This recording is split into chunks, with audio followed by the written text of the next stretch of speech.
Ini yang paling bahaya. Karena sifat ini nanti disebutkan di Quran, orang yang tanpa sadar merasa dirinya rajin ibadah, rajin ta'lim, tapi disebut oleh Quran sebagai ahli neraka. Di sifat buruk, menutup diri, mengusir kita dari rahmat Allah Subhanahu wa Ta'ala. Diusir, dikeluarkan jauh dari Allah. Saya mau katakan kepada Anda ya, hati-hati. Ketika Anda mendapati satu di antara dua ciri ini, maka Anda sedang dikerjai oleh setan. Anda sedang dihinggapi penyakit oleh setan. Anda mesti keluar dari kerangkang itu. Apa itu? Satu, makanya kalau para suami sudah tidak suka menatap wajah istrinya, berarti ada yang tidak baik yang sudah ditatap dalam kehidupannya. Ingat baik-baik, termasuk ibu. Apa bahasa Arabnya mata? Ain. Kalau mata-mata, ayo ain. Biasa. Ain itu dalam bahasa Arab ada 1000 makna. Ain, cuman ain ada 1000 makna. 1000 makna. Ya. Ada mata, ada sumber mata air, ada macam-macam. Nah sekarang lihat, iblis, asal dari semua akar katanya, itu 3 huruf sebetulnya.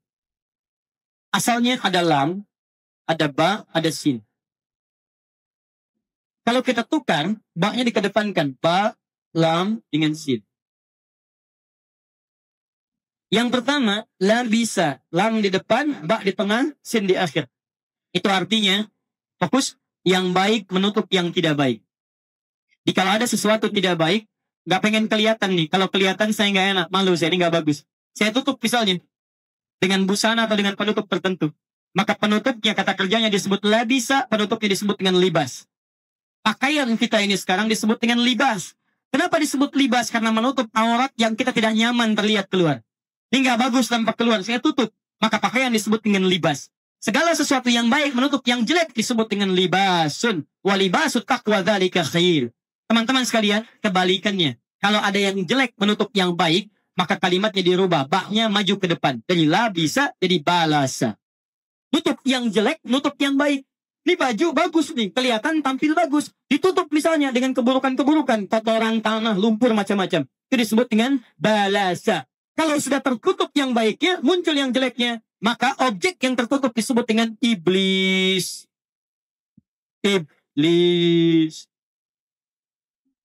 Iblis itu asalnya adalah makhluk yang mulanya punya potensi baik, tapi tertutup dengan semua keburukan-keburukan karena keluar dari ketaatan kepada Allah Subhanahu wa Ta'ala. Jika orang sudah banyak berbuat maksiat, maka nilai ketaatannya akan tertutup. Makanya mohon maaf ya, orang kebanyakan maksiat tidak akan mendekat kepada taat. Orang kalau sudah kebanyakan gibah, sulit bicara yang baik-baik. Orang kalau kebanyakan jauh dari masjid, alergi dengar-dengar masjid. Orang kalau dengar-dengar yang buruk-buruk, dengar adzan, marah-marah. Orang kalau lihat yang buruk-buruk, lihat yang baik-baik, gak akan nyambung. Makanya kalau para suami sudah tidak suka menatap wajah istrinya, berarti ada yang tidak baik yang sudah ditatap dalam kehidupannya. Ingat baik-baik, termasuk ibu. Saya kemarin tanya, kemudian kepada penghulu saat kemarin di Tebet kami, saya tanyakan, berapa tingkat perceraian sekarang di Indonesia? 11% Ustaz. 11%. 11%. Dari 11% ini, apa faktor yang paling utama? Ini penghulu mengatakan, hadirnya orang ketiga. Hadirnya orang ketiga. Mau orang ketiga tunggal, mau orang ketiga jamaah. Ada orang ketiga. Baik teman-teman sekalian, kalau mau dikembalikan ke sini artinya, kalau kita terbiasa hadir dengan hal yang tidak baik, maka pada yang baik-baik kita tidak akan pernah terbiasa. Makanya saya cek ya, kalau lisan Anda selalu berbuat yang kotor-kotor, bicara yang tidak baik, itu artinya Anda jauh dari lisan kebaikan. Anda tidak terbiasa berkata yang baik. Demikian sebaliknya, kalau Anda terbiasa yang baik, Anda akan alergi pada yang tidak baik. Itu poinnya. Nah, sekarang kembalikan ke sini. Dia sombong, tertutup kebaikannya, diusir oleh Allah.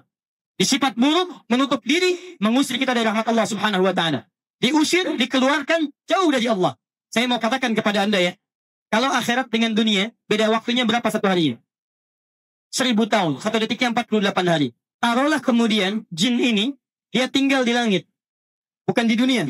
Jin ini tinggal di langit. Hukum seharinya 1000 tahun. Kalau dia pernah beramal sehari saja, itu artinya dia beramal sama dengan 1000 tahun ukuran manusia tinggal di bumi. Tapi semua itu tidak ada nilainya di hadapan Allah ketika dia berubah menjadi iblis. Gak ada nilai. Kamu jadi buruk, kamu melanggar ketentuan, diminta tobat, kamu keluar dari sini.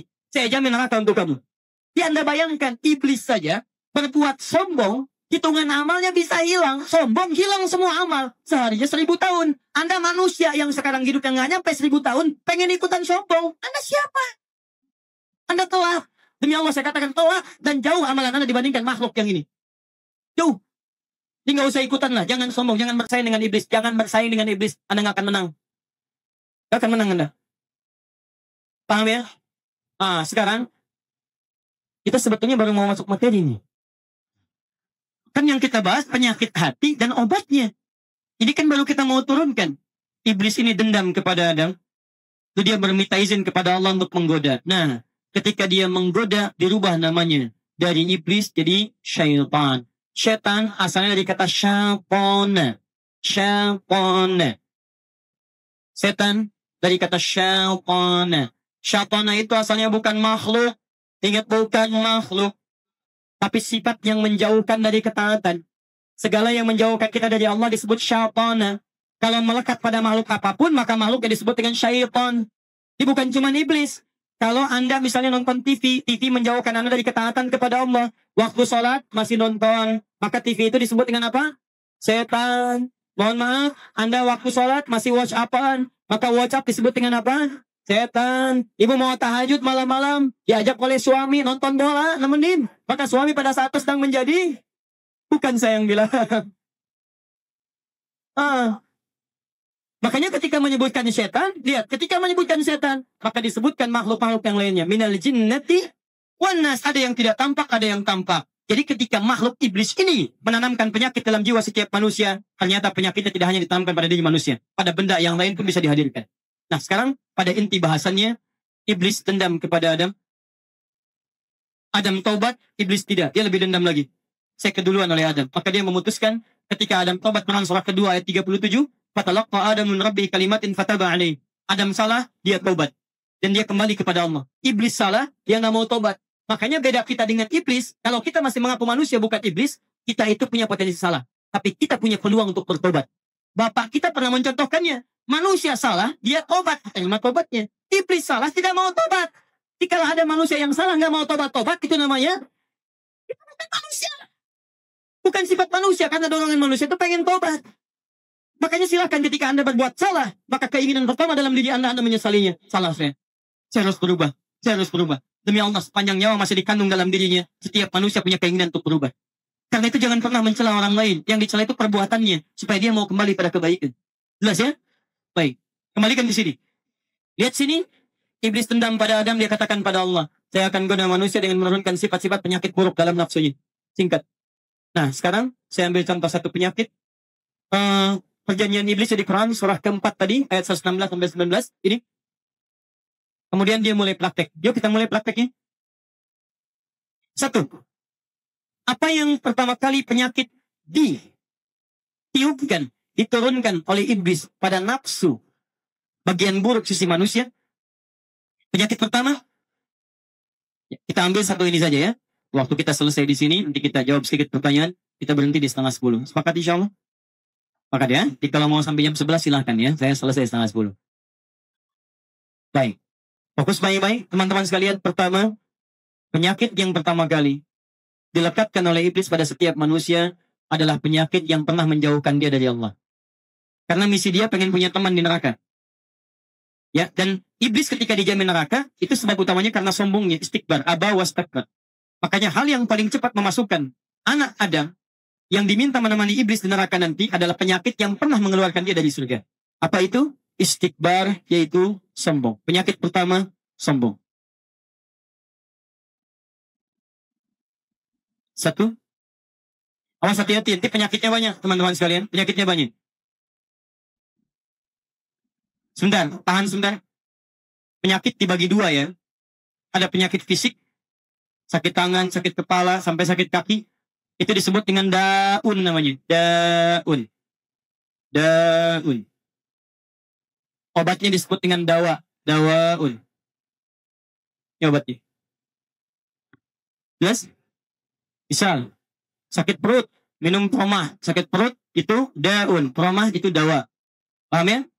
Keselak misalnya kan daun. Obatnya air bening. Jelas ya? Begitu diminum, selesai. Itu dawa namanya.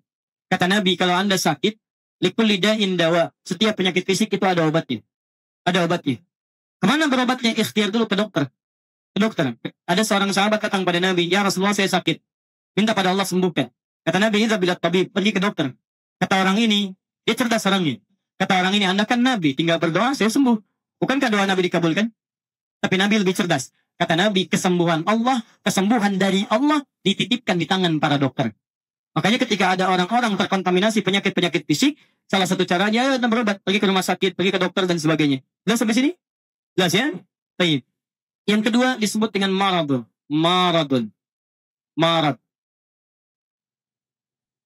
Marad ini penyakit hati. Penyakit hati. Bukan pada yang tampak pada fisik. Iri, dengki, cemburu sampai buta. Ya, Masya Allah luar biasa. Yang banyaknya cemburu, buta. Iri, dengki, sombong, ya, segala macamnya, dan seterusnya disebut dengan marad. Makanya ketika disebutkan marad, itu selalu ditempatkan di kolbun, jamannya kulubun. Gak pernah marad ditempatkan di jismun atau badanun, itu gak ada. Selalu kolbun, jamannya kulub. Quran surah kedua, ayat ke-10, paling kanan pertengahan. Fi qulubihim maradun, fazadahumullahu marada. Pada hati orang munafik banyak penyakitnya. Penyakit irinya, dengkinya, sombongnya, segalanya terkumpul pada sifat munafik. Nifaq, marad. Obatnya disebut dengan syifa'un. Syifa'un.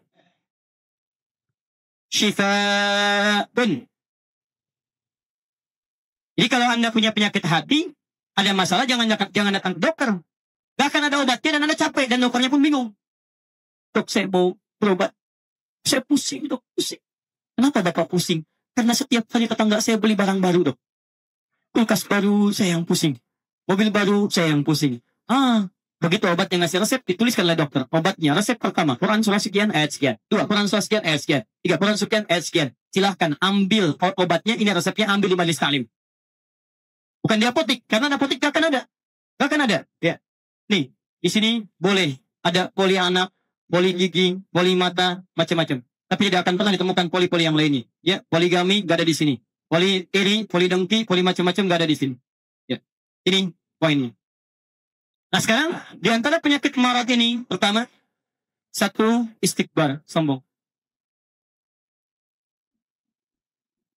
Saya bahas ini sampai selesai, kisaran 5 menit ke depan, lalu saya coba jawab beberapa bagian ini, kita berhenti pada waktu yang tadi kita sepakat. Bismillah. Sombong. Tadi dalam bahasa Quran disebut dengan istikbar, merasa diri besar. Oleh Nabi diperinci kalimatnya. Perhatikan kalimat Nabi-nya. Ketika menjelaskan tentang definisi sombong, Nabi menyampaikan, batarul haqqi wa ghamtun nasi. Sifat sombong itu ketika melekat pada diri seseorang adalah orang yang memiliki dua ciri. Hati-hati, ketika Anda mendapati satu di antara dua ciri ini, maka Anda sedang dikerjai oleh setan. Anda sedang dihinggapi penyakit oleh setan. Anda mesti keluar dari kerangkang itu. Apa itu? Satu, batarul haqqi. Batarul haqqi.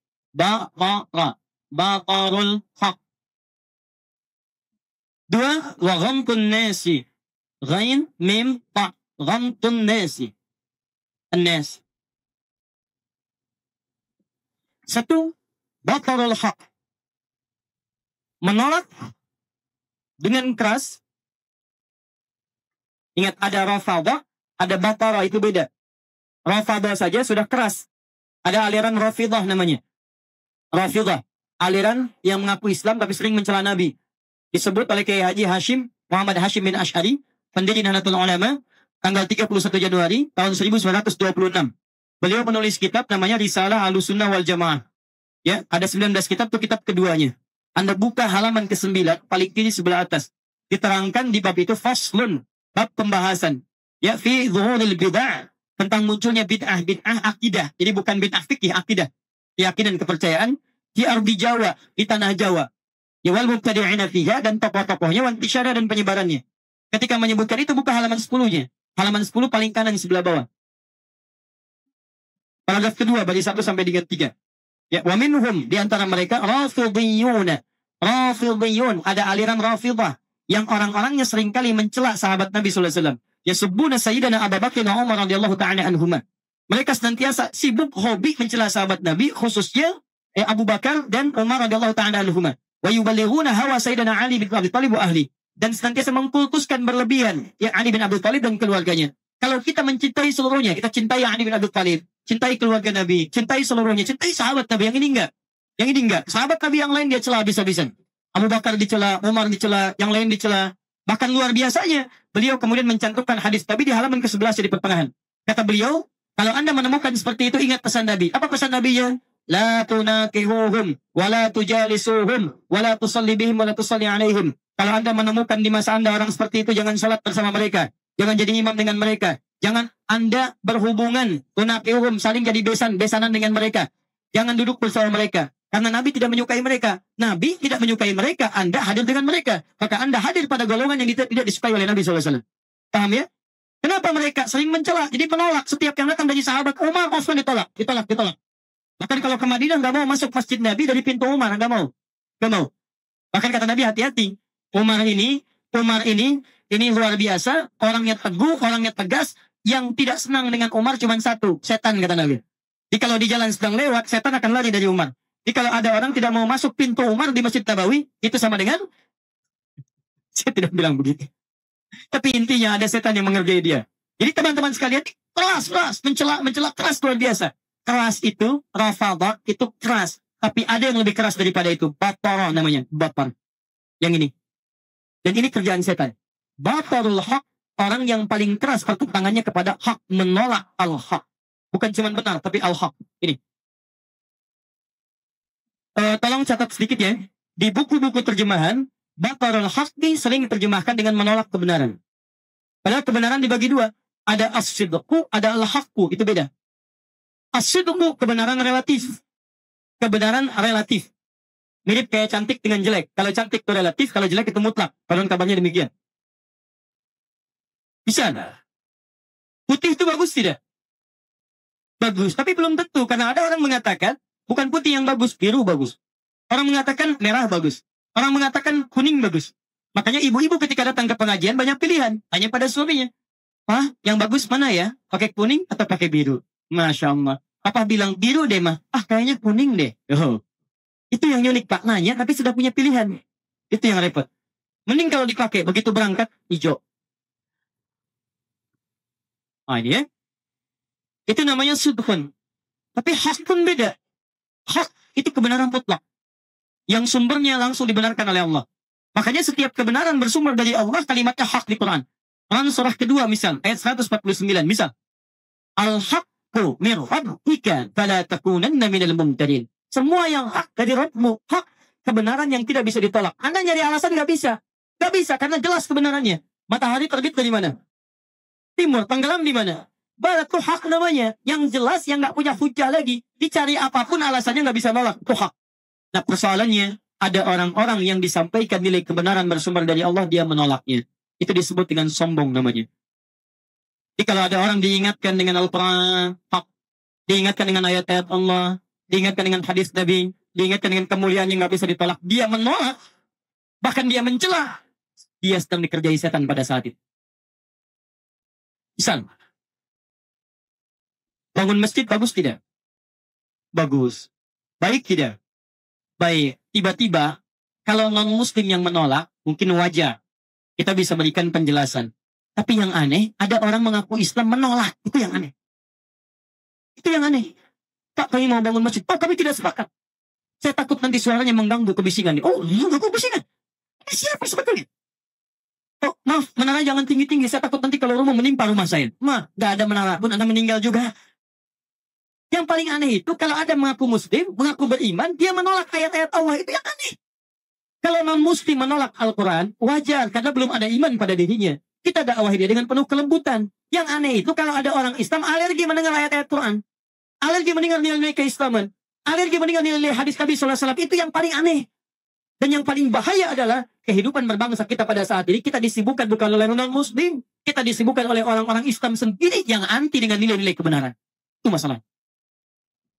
Di poinnya. Karena itu teman-teman sekalian, kalau menemukan orang-orang seperti nanti kita akan lihat. Tapi persoalan pertama, kalau ada dalam diri kita menolak nilai kebenaran bersumber al-haq, maka awas, pada saat itu dia disebut sombong langsung oleh Al-Quran, dan tanpa disadari dia sedang dikerjai oleh setan. Jelas sampai sini? Baik. So, kita semua mengakui hadis. Mengakui hadis. Tiba-tiba ada orang mengatakan, oh kami tidak mengakui hadis. Hadis itu baru dibukukan 200 tahun setelah wafatan Nabi SAW. Ya? Itu contoh langsung. Ya.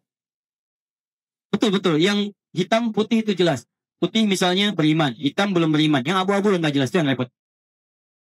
Oke? Sudah, jelas ya? Ada orang pakai berubah nilai kebaikan. Bisa ingin tampil lebih baik, rajin ke masjid, ditolak. Dia pakai misalnya nilai-nilai syiar-syiar keislaman, ditolak.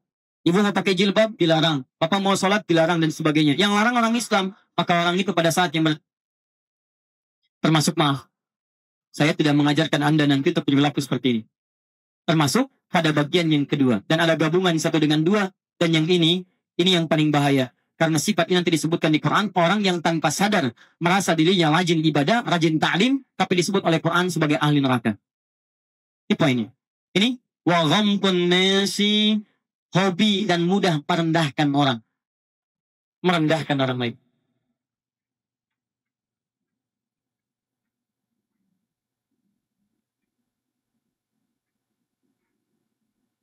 Maaf. Yang pertama, dia menerima al-haq. Saya ngambil dari Quran. Saya ngambil dari hadis.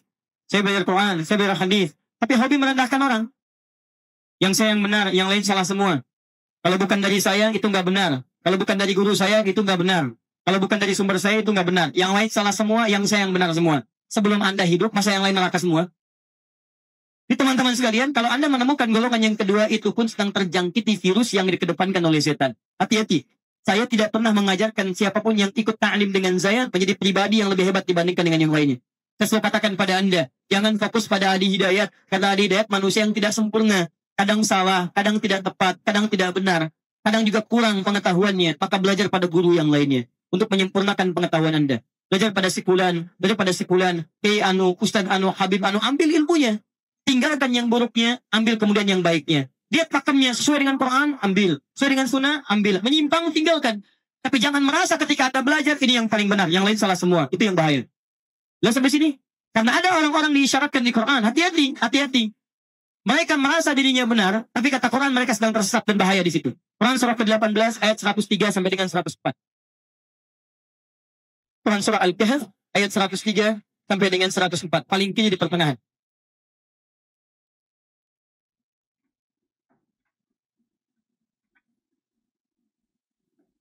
Sudah? Fokus baik-baik. Maka dua hal ini, segala sifat yang menolak kebenaran dan sifat merendahkan orang lain, maka itu disinyalir sedang terjangkiti virus hati, bersumber kemudian dari setan, dan bisa, menjerumuskan diri di hadapan Allah Subhanahu wa Ta'ala. Turunannya banyak. Mohon maaf, merendahkan orang bukan cuma dengan ilmu. Ada merendahkan dengan harta benda. Anda status sosial sedang di atas, sedang tinggi. Tiba-tiba merasa orang lain rendah, Anda pun sedang sombong. Anda sedang dikerjai oleh setan pada saat itu. Maaf, waktu belum punya sepeda, jalan, masih menyapa. Setelah punya sepeda, nengok juga enggak. Cuma dengan kelingnya aja pelnya. Ting, ting, ting, ting. Masya Allah lewat. Masih pakai sepeda, masih ngajak ke masjid. Sudah mulai pakai mobil bagus, sudah nggak bisa buka pintu. Jangankan nyapa, buka pintu aja nggak bisa. Nah, itu ketika Anda praktekkan demikian, teman-teman sekalian, Anda sedang terjangkiti virus setan. Makanya ketika Qarun berperilaku demikian, diluruskan kemudian oleh Nabi Musa pada saat itu, diabadikan di Quran. Hei Qarun, kamu kaya, tapi kaya ini bukan untuk sombong, cari bekal untuk mendekat kepada Allah. Ketika sombong, turun ayat. Quran surah ke-28, ayat 77. Wabtaghi fima atakallahu daral akhirah, wala tansa nasibaka minad dunya. Saya titipkan harta benda bukan untuk sombong, tapi cari kemuliaan akhirat lewat harta ini. Dengan zakat, dengan infak, dengan sedekah. Kenapa? Karena boleh jadi yang nggak punya harta sudah mengerjakan dengan amalan lain. Karena nggak punya, dia rajin puasa. Karena nggak punya, rajin tahajud. Karena nggak punya, rajin baca Quran. Kamu jarang tahajud nggak kuat. Senin Kamis nggak kuat. Puasa Daud apalagi. Saya berikan harta kata Allah supaya nyusul amalan yang lain. Ayo perbanyak infak. Ayo perbanyak kemudian zakat. Perbanyak kemudian sedekah. Gak usah sombong. Ketika kamu sombong, kamu telat. Karena keduluan oleh Qarun. Ingat. Punya ilmu, sombong, sedang dikerjai oleh setan. Punya harta, sombong, dikerjai oleh setan. Punya kedudukan, ikutan sombong, dikerjai oleh setan. Makanya dulu pernah ada yang punya ilmu, selesai, sombong. Pernah ada yang punya harta, selesai. Punya kedudukan seperti Firaun, selesai. Namanya, kisahnya diabadikan di Quran bukan untuk jadi kisah dan dongeng belaka. Tapi untuk pelajaran bagi kita, jangan diikuti jejak hidup seperti ini. Paham? Baik. Ini barangkali baru satu bagian yang saya bisa sampaikan. Ini baru 10% dari sekian banyak pembahasan tentang bab ini. Ini harus diurutkan dengan baik-baik supaya bisa dipahami dengan sempurna. Terakhir, saya mau tutup untuk sesi keterangan ini. Jika Anda ingin dibebaskan dari penyakit-penyakit ini, nanti ada iri, ada dengki, ada marah, ada macam-macam. Caranya sederhana. Lihat sini. Tadi sumber penyakitnya di mana? Di qalbu. Baik. Pada bagian apa? Nafsu. Baik ya? Masuk ke qalbu. Perhatikan. Sehingga nafsu itu membuat hati tidak tenang. Kita ingin tenang, penyakitnya hilang, hatinya tenang. Dalam bahasa Al-Quran, bahasa Arab, ketenangan hati disebut dengan tumanina. Bahasa kata kerjanya disebut dengan tatmain. Ada rumus di Quran, kalau hati Anda ingin tenang, bebas dari penyakit, Quran surah 13 ayat ke-28. Saya sempurnakan dulu obatnya supaya sesuai dengan temanya. Lihat, Quran surah 13 Ar-Ra'du ayat 28. Ala bidzikrillahi tatma'innul qulub. Ini inti suratnya. Ar-Ra'du artinya kilat yang menyambar, halilintar. Kalau Anda dengar halilintar itu hatinya gelisah atau tenang? Gelisah, nggak tenang. Ada ujian datang seperti halilintar, menyambar-nyambar membuat Anda tidak tenang. Gelisah, nggak bisa tidur, nggak bisa makan, susah. Tapi ada orang yang dia punya obatnya. Mau ujian datang seperti halilintar, hatinya tenang. Apa itu obatnya? Ala bidzikrillahi tatma'innul qulub. Yakinkan pada dirimu kalau Anda rajin berzikir kepada Allah, maka Allah akan jaga Anda dari penyakit hati dan tenang keadaan jiwa Anda. Apa zikir itu? Banyak. Saya turunkan sebelah kiri paling pojok itu turunannya. Teman-teman sekalian sering menyebut nama Allah, itu adalah zikir. Fadhkuruni azkurkum.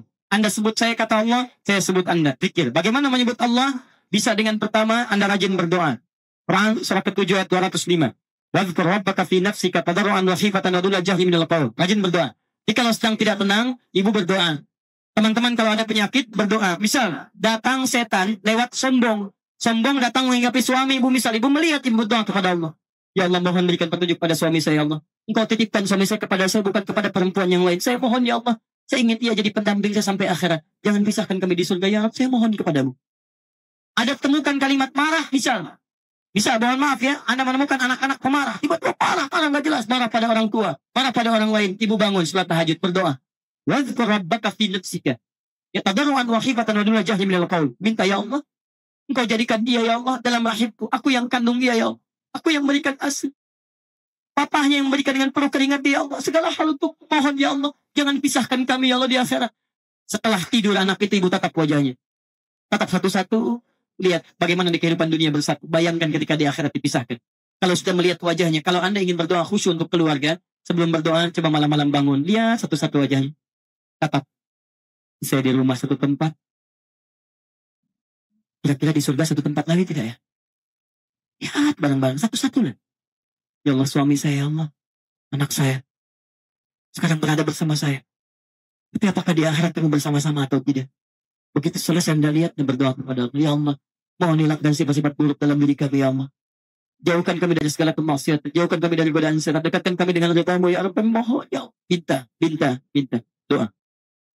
Kedua, dekatkan diri Anda dengan Quran. Ahli Quran itu akan dijaga oleh Allah dari godaan setan. Ingat baik-baik, ahli Quran. Dan Quran ketika disebutkan di Quran disebut dengan zikir. Quran surah ke-15 ayat ke-9. Wa nunazzilu minal Quran. Wa nunazzilu minal Qur'ani ma huwa shifa. Itu Al-Isra. Quran surah 15 ayat ke-9-nya. Inna nahnu nazzalna dzikra. Inna nahnu nazzalna dzikra. Wa inna lahu lahafidhun. Kami telah turunkan Al-Quran sebagai zikir. Sebagai zikir. Zikir. Jadi kalau Anda rajin baca Al-Quran, Anda sedang berzikir. Saya sarankan, usahakan. Minimal Anda baca Quran, teman-teman sekalian. Ayo, hatamkan. Kalau bisa, bagi. Ada rumus, kalau Anda membaca ayat, baca 40 kali, baca. Anda rajin baca Al-Quran, Anda akan dijaga oleh Allah Subhanahu wa Ta'ala dari godaan-godaan setan. Gak percaya, silakan. Tidak cukup dengan amin. Mulai. Baca. Kalau bisa punya target. Ya, hari ini, misalnya saya mau hatamkan surat A. Dalam 1 bulan ke depan, saya juz amma hatam. Kalau kita punya target, nanti pekerjaan kita terukur. Sama dengan bapak ngantor, kan ada target. Ibu dengan mengelola nafkah dari suami kan punya target. Sekian saya keluarkan hari ini, besok sekian. Jadi kebanyakan orang malas baca Quran karena nggak pernah punya target. Saya tanya pada Anda, jujur jawab pada hati Anda. Berapa target Anda baca Al-Quran hari ini? Berapa ayat? Berapa surah? Jangan-jangan sampai siang ini nggak punya rencana baca Quran. Ya bagaimana Anda dilindungi oleh Allah? Karena kalau Anda tidak mendekat kepada Allah. Itu poinnya. Ini. Kalau mau tingkatkan lagi. Menghafal Quran. Penghafal Quran dijaga langsung oleh Allah Subhanahu wa Ta'ala. Dan ayatnya akan menumbuhkan obat pada jiwanya. 4 kali disebutkan di Quran surah ke-54. Ayat 17, ayat 22, ayat 32, ayat 40. Walaqad yassarnal Qur'ana lidzikri. Kami telah mudahkan Al-Quran sebagai zikir bagi pemiliknya. Zikir. Untuk diingat, dihafalkan. Kalau sudah hafal, maka ayat Quran yang menjadi syifa dalam kolbunya. Perhatikan, obat hati syifa. Turun Quran surah 17, ayat ke-82. Wa nunazzilu minal Qur'ani ma huwa syifa wa rahmatul lil mu'minin. Syifa. Penutup.